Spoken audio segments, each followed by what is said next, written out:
Hello guys, আজকে আমাদের এক বন্ধু ফেসবুকে তার সাথে ঘটে যাওয়া একটি ঘটনা পাঠিয়েছেন। আমরা কথা না বলে চলে যাই ডিরেক্ট ঘটনাতে। ঘটনার নাম দিয়েছেন হাইমা। 1988 সাল মার্চ মাস মায়ানমারের নামসান গ্রামে একটা অজানা আতঙ্ক দেখা দিল। গ্রামের যেসব বাড়িতে বাচ্চা ছেলে বা মেয়ে আছে তারা অজানা এক জ্বরে ভুগতে লাগলো। জ্বর এতটাই মারাত্মক হিসেবে দেখা দিল যে সপ্তাহে 4 থেকে 5 জন করে বাচ্চা ছেলে মেয়ে মরতে লাগলো। বার্মিজ সরকার বিশেষজ্ঞ ডাক্তারের দল পাঠালো নামসানে। কেউ বলল জলের দোষ, কেউ বলল মাটিতে বিষাক্ত কীটনাশক ব্যবহারেরই মূল কারণ, কিন্তু কেউই সেভাবে কিছু সঠিক তথ্য দিতে পারল না। ধীরে ধীরে নামসান থেকে ভিটেমাটি ছেড়ে সবাই অন্য জায়গায় চলে যেতে লাগলো। তবে অবাক করার বিষয়, গ্রামের যতগুলো মৃত্যু হয়েছে তার মধ্যে সবকটাই ছিল বাচ্চা ছেলে মেয়ে। প্রাপ্তবয়স্ক কেউই কিন্তু জ্বরে মারা যায়নি। তারপর কেটে যায় 25টা বছর। নামসান আর আগের মতো নেই। অজানা জ্বরের আতঙ্ক বহুকাল আগেই কেটে গেছে। লোকজনের বসতিও রয়েছে এখন। তবে এই গ্রামে কোনো বাচ্চা ছেলে মেয়ে আজও থাকে না। পরিবারের বাচ্চা জন্মালেই তাদের মাসির বাড়ি পিসির বাড়ি পাঠিয়ে দেয় লোকেরা। আমার সাথে নামসানের কোনো রকম যোগসূত্র থাকতো না যদি না আমি হাইমা মোয়াং নামের একটা বার্মিজ মেয়ের সাক্ষাৎ পেতাম। 5 বছরের ছোট্ট মেয়েটি তারা বাবা মাকে হারিয়ে বাগো শহরের রাস্তায় ঘুরছিল। আমি তাকে দেখে তার কাছে গিয়ে ভাঙ্গাচোরা বার্মিজ ভাষায় কথা বলার চেষ্টা করি, কিন্তু সে কিছু বুঝল না। শেষে তাকে নিয়ে একজন পুলিশের কাছে যাই। অফিসার সব কিছু শোনার পর সেও কথা বলার চেষ্টা করে, কিন্তু পরে আমরা সবাই বুঝলাম মেয়েটি বোবা। তবে সে তার নামটুকু লিখতে পারে। আমি কর্তব্যরত অফিসারকে মেয়েটির দায়িত্ব সঁপে দিতে চাইলাম বটে, তবে অফিসার রাজি হলো না। তিনি বললেন কাল সকালে মেয়েটিকে থানায় নিয়ে আসতে। তারপর থানার ঊর্ধ্বতন কর্তৃপক্ষকে জানিয়ে তাকে তার বাড়ি পৌঁছে দেওয়া হবে। অফিসার আমায় বলল, এই রাতটা আপনি বাচ্চাটিকে নিজের কাছেই রাখুন। আমি সেই মতো তাকে রাখতে রাজি হলাম। থানা থেকে বেরিয়ে একটা ভোজনশালায় আহার করতে গেলাম। সেখানে আলাপ হলো এক ট্রাক চালকের। সে বলল আজকাল চাইল্ড ট্রাফিক খুব চলছে, তাই এসব ছোট শহরে লোকাল পুলিশের ভরসায় না থেকে আপনার উচিত রেঙ্গুনে পুলিশ হেডকোয়ার্টারে যোগাযোগ করুন। আপনি এমনিতেই বিদেশি, একবার যদি কারো সন্দেহর চোখে পড়ে যান তবে হাজতবাস অবধারিত। আমি মৃদু হেসে বললাম, ওসব হাজতবাসের অভিজ্ঞতা আগেও আমার হয়েছে। রাশিয়ার ভ্লাদিভস্টকে কারাবাসের অভিজ্ঞতা আজও স্মৃতিতে দগদগে, তাই সেসব নিয়ে বেশি কিছু ভাবি না। তবে মেয়েটাকে বাবা মায়ের কাছে ফিরিয়ে দেওয়াটাই বড্ড জরুরি। আমার কথা শুনে ট্রাক ড্রাইভার একটা পরামর্শ দিল। তিনি আজ রাতেই রেঙ্গুন পাড়ি দিচ্ছেন, তাই আমাদেরকেও তার সাথে যাওয়ার জন্য বলল। আমি তার কথা মতো স্থানীয় থানার পুলিশ অফিসারকে ফোন করি। তিনি আমায় রেঙ্গুন চলে যেতে বললেন। তার কথায় কিছুটা ভরসা পেয়ে আমি ড্রাইভারটির সাথে ট্রাকে উঠলাম। ট্রাকে আমার কোলে হাইমা ঘুমোতে লাগলো, আর আমরা পাড়ি দিলাম রেঙ্গুনের উদ্দেশ্যে। কিছু দূর যাওয়ার পর হাইমা ঘুম হতে উঠল। সে আমায় কিছু একটা বলার চেষ্টা করতে লাগলো। আমি বুঝলাম তার প্রস্রাব পেয়েছে। আমি ড্রাইভারকে একটি স্থানে গাড়ি দাঁড় করতে বললাম। ট্রাক থেকে নেমে রাস্তার এক পাশে এসে দাঁড়াতে একটা বড় প্রতারণার সম্মুখীন হলাম। আমাদের রাস্তার মধ্যে ছেড়ে দিয়ে ড্রাইভার তার ট্রাক নিয়ে চম্পট দেয়। আমার ব্যাগপত্র সব তার ট্রাকেই ছিল। রেঙ্গুন যাবার জন্য তার পাওনা গুণটা আগেই মিটিয়ে দেওয়াটা বড্ড ভুল হয়েছিল। মোবাইলেও প্রায় চার্জ নেই, তাই আমি সেটাকে বন্ধ করে দিলাম। সেসব কি করব বুঝে উঠতে পারছি না। হাইমাকে কোলে নিয়ে হাঁটতে শুরু করি। অবশেষে এসে পৌঁছাই সেই নামশান নামক গ্রামে। তখন প্রায় ভোর। গ্রামে এসে কয়েকজন মানুষকে জানাই আমার অবস্থার কথা। অবশেষে নামশানে একটা বাড়িতে এসে আশ্রয় পাই। সেই বাড়ির লোকেরা বেশ পরোপকারী মানুষ। আমি বিপদে পড়েছি বুঝে আমায় সাহায্যের হাত বাড়িয়ে দেয়। তবে আমার সাথে হাইমাকে দেখে তারা একটু চিন্তিত হয়। আমায় তারা অনুরোধ করে আমি যেন রাত হওয়ার আগেই নামশান থেকে চলে যাই, কারণ গ্রামটি শিশুদের জন্য অভিশপ্ত। 1988 সালের পর থেকে কোনো শিশুই এই গ্রামে জীবিত থাকতে পারে না। তাই হাইমার ভালোর জন্য আমি যেন গ্রাম ছেড়ে চলে যাই। আমি তাদের মুখে অতীতের গল্প সব শুনি। আমি তাদের জন্য বিকেল হলেই আমি এখান থেকে চলে যাব। আমি তাদের জানাই যে বিকেল হলেই আমি এখান থেকে চলে যাব। তারা দুপুরে বেশ যত্ন সহকারে আমাদের খাওয়া দাওয়া করায়। মধ্যাহ্নভোজন সেরে আমি হাইমাকে নিয়ে একটা খোলা মাঠে বিচরণ করছি। হঠাৎ আমার চোখে পড়ে মাঠের সীমান্ত সংলগ্ন কবরস্থান। আমি কৌতূহলী হয়ে এগিয়ে যাই। দেখতে পেলাম কবরস্থানটি দুই ভাগে বিভক্ত। এক পাশে পরিণত মানুষদের কবর, অন্যদিকে শিশুদের।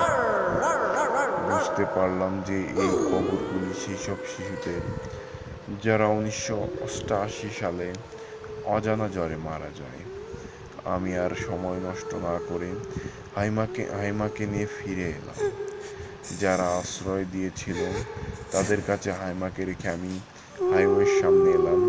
রেঙ্গুনগামী কোনো যানবাহন পেলে আমি হাইমাকে নিয়ে উঠে যাব। অতক্ষণ রাস্তায় দাঁড়িয়ে হাইমা অপেক্ষা করতে পারবে না, তাই ওকে বাড়িতেই বসিয়ে রেখেছি। গাড়ি পেলেই হাইমাকে নিয়ে আসবো। বিকেল গড়িয়ে সন্ধ্যা হতে চলল, তখন কোনো গাড়ি পেলাম না। এই সময় কি একটা মনে করে মোবাইলটা চালু করি, তারপরেই হঠাৎ একটা ফোন আসে। ফোন ধরতেই গোলা পেলাম সেই বাগো শহরের পুলিশ অফিসারের। তাকে সব জানালাম। সে আমায় আশ্বস্ত করে বলল এক্ষুনি সে গাড়ি পাঠাচ্ছে নামশানে। তবে সেও আমায় জানালো আমি যেন রাতে হাইমাকে নিয়ে নামশানে না থাকি। বুঝলাম এই অফিসারটাও গ্রামবাসীদের মতো অজানা জ্বরের কথা বলতে চাইছে। আমি এবার তাকে জিজ্ঞেস করি এই অজানা জ্বরের আদৌ কি কোনো বৈজ্ঞানিক ভিত্তি আছে নাকি নেহাতেই কুসংস্কার।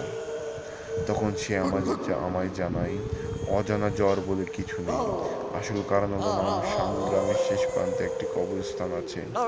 সেখানে একটি মা ফেওয়া নামে এক জাতীয় প্রেতাত্মার বাস। তার প্রেতাত্মার নাম মা ফেওয়া। আচ্ছা, এই মা ফেওয়া এক ধরনের বার্মিজ ভূত। হলুদ বস্ত্র পরিধান করে এই প্রেতাত্মারা রাত দুপুরে মাথায় কফিন নিয়ে চলে। যার বাড়ির সামনে এরা কফিন নামায় সেই বাড়ির বাচ্চার মৃত্যু অবধারিত। এরা হলো কবরস্থানের রক্ষক। পরিণত মানুষের থেকে এদের পছন্দ শিশুদের মরদেহ। আর এদের আগমন বোঝা যায় একটা মিষ্টি ভূতের গন্ধ থেকে, যেটা উৎপন্ন হয় তাদের চুল থেকে।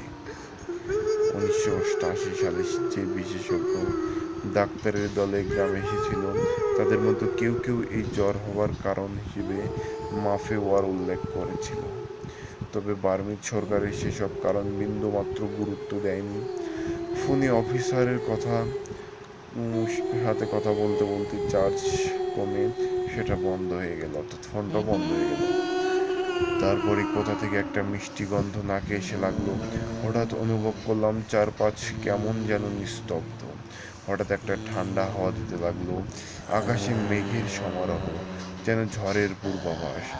মিষ্টি গন্ধটা আর একটু তীব্র হতে মনে পড়ল হাইমা কিন্তু এখনো নামসানে আছে। মনে ভয় হলো, আমি আর এক মুহূর্ত না দাঁড়িয়ে ছুটতে লাগলাম নামাসানের দিকে।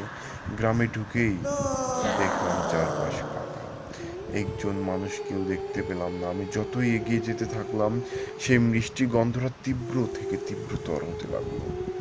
আমি আরো দ্রুত যেতে থাকি।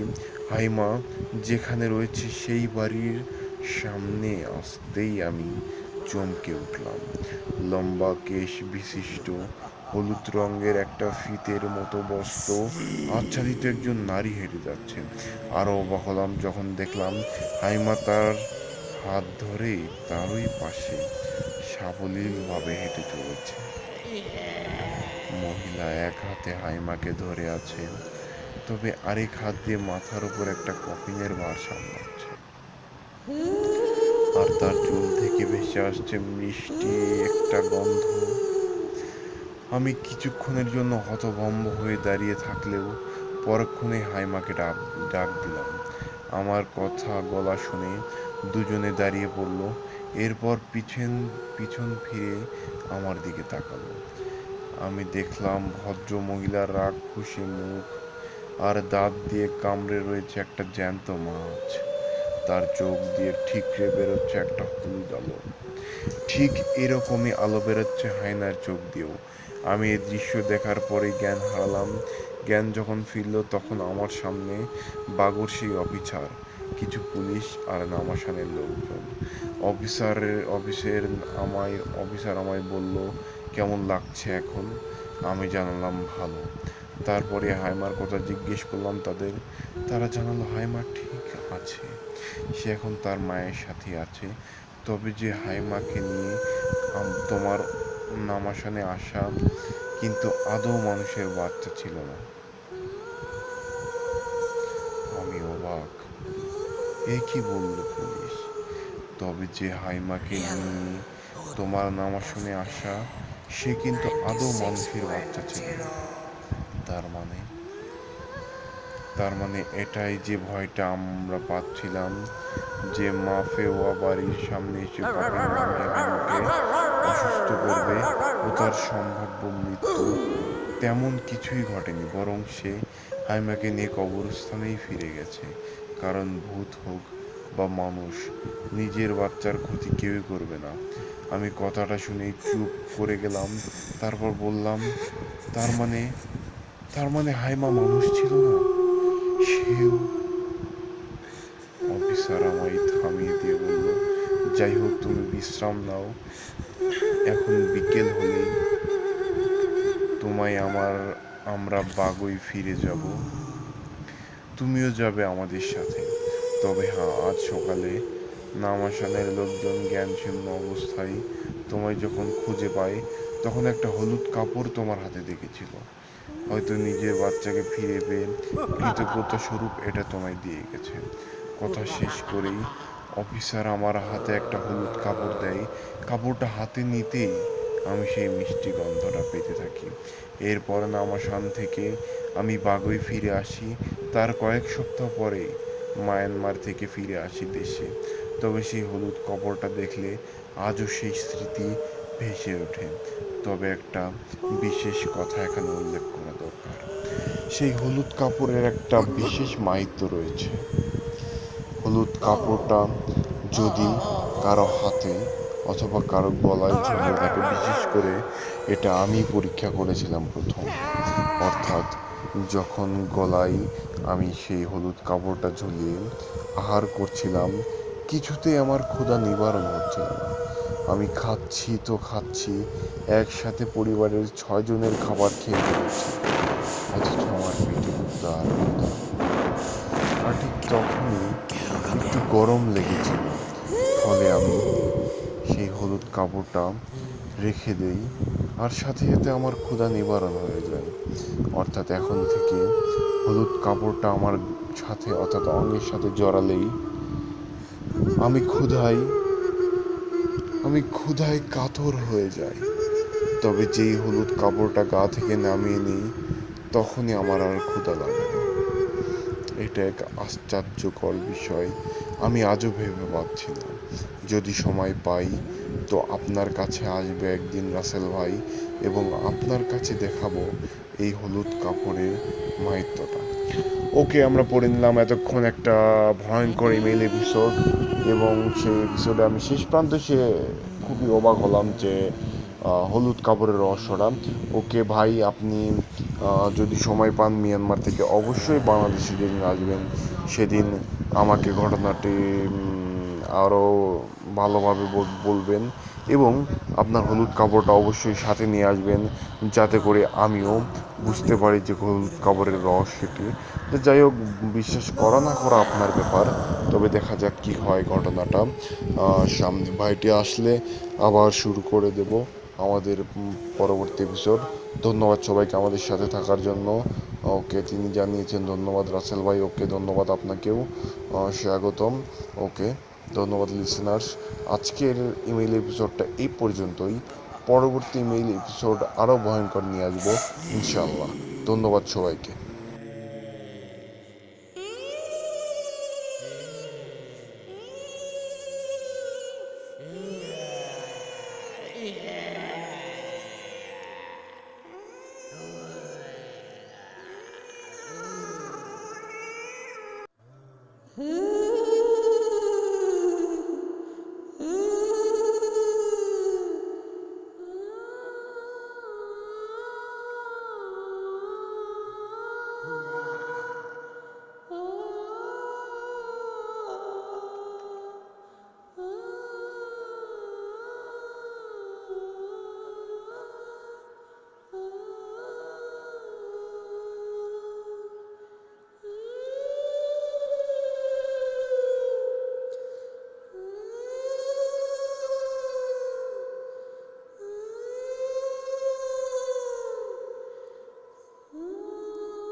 Real Boot FM 96.0.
হুম